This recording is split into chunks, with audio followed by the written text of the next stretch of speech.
আজ আমি আপনাদের সাথে দুর্দান্ত একটা রেসিপি শেয়ার করব, যেটা একদম পুষ্টিগুণে ভরপুর এবং আপনার হেলথের জন্য অনেক অনেক ভালো। আর এই শীতে ঠান্ডা ঠান্ডা আবহাওয়ায় খেতে কী যে মজা, আপনি না খেলে একদম বুঝতেই পারবেন না। হ্যালো এভরিওয়ান, আসসালামু আলাইকুম। সবাই কেমন আছেন? আমি আলহামদুলিল্লাহ আল্লাহর রহমতে অনেক ভালো আছি। হ্যাঁ, আজ আমি আপনাদের সাথে চিকেন স্যুপ রেসিপিটা শেয়ার করবো, যেটা আপনার বাসায় থাকা অল্প কিছু উপকরণ দিয়ে আপনি খুব সহজে বানিয়ে নিতে পারেন খুব কম সময় এই শীতে। হ্যাঁ, তাহলে কথা না বাড়িয়ে শুরু করা যাক। প্রথমে আমি একটা মাঝারি সাইজের পেঁয়াজ নিলাম। পেঁয়াজটাকে আমি কুচি কুচি করে কেটে নিলাম, ফুল পেঁয়াজটা নিলাম। সাথে আমি এবার গাজর অ্যাড করব। পেঁয়াজটা আমি যে প্রসেসে কেটেছি, গাজরটাকে আমি সেম প্রসেসভাবে চারকোনা করে কেটে নিয়েছি। দুটোই কাটা শেষে চলো তাহলে আমরা এবার কড়াইতে চলে যাই। কড়াইতে আমি সামান্য কিছু পরিমাণ সয়াবিন তেল দিয়ে দিয়েছি। এই তেলটা হালকা একটু গরম হয়ে আসলে এর সাথে পেঁয়াজ কুচি আর গাজর কুচিটা আমি অ্যাড করে দেবো। এটাকে আমি প্রায় 1 মিনিটের মতো নেড়ে ছেড়ে নিব। তাহলে দেখবেন কিছুটা ব্রাউন হয়ে এসেছে। ব্রাউন হওয়ার পরে আমি এখানে হাফ চামচ পরিমাণ আদা বাটা, হাফ চামচ পরিমাণ রসুন বাটা দিয়ে দিব। দিয়ে আরও 30 সেকেন্ড পরিমাণ এটাকে ভেজে নেব। তাহলে দেখবেন এটা থেকে খুব সুন্দর একটা স্মেল বের হয়। তখনই আপনি এটাতে কিছু পরিমাণ পানি অ্যাড করে দেবেন। চুলার আঁচটা একটু মিডিয়ামে রাখবেন যাতে এটা পুড়ে না যায়। এরপর আমি এখানে একটা চিকেন ব্রেস্ট দিয়ে দিয়েছি।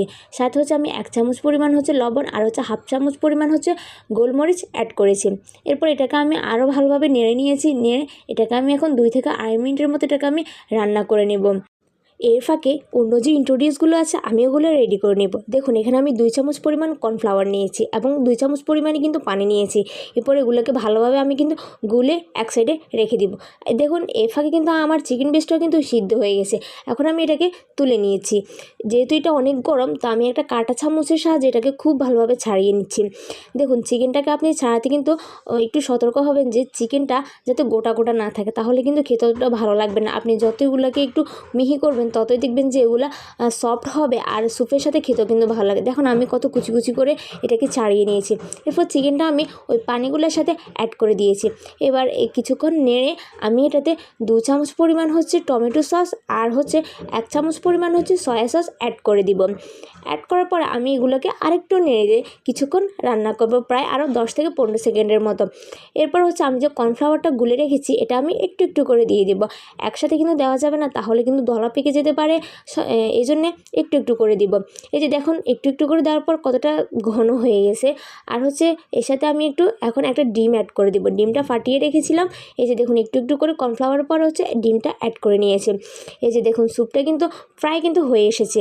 এবার আমি একটু লেবু চিপে এটাতে দিয়ে দিব প্রায় 1 চামচের মতো পরিমাণ করে। স্যুপটা পুরোপুরিভাবে রেডি হয়ে গিয়েছে। দেখুন স্যুপটা কিন্তু একদমই রেডি হয়ে গেছে। এবার আমি একটু ধনিয়া পাতা কুচি দিয়ে এটাকে একটু সার্ভ করে নিলাম।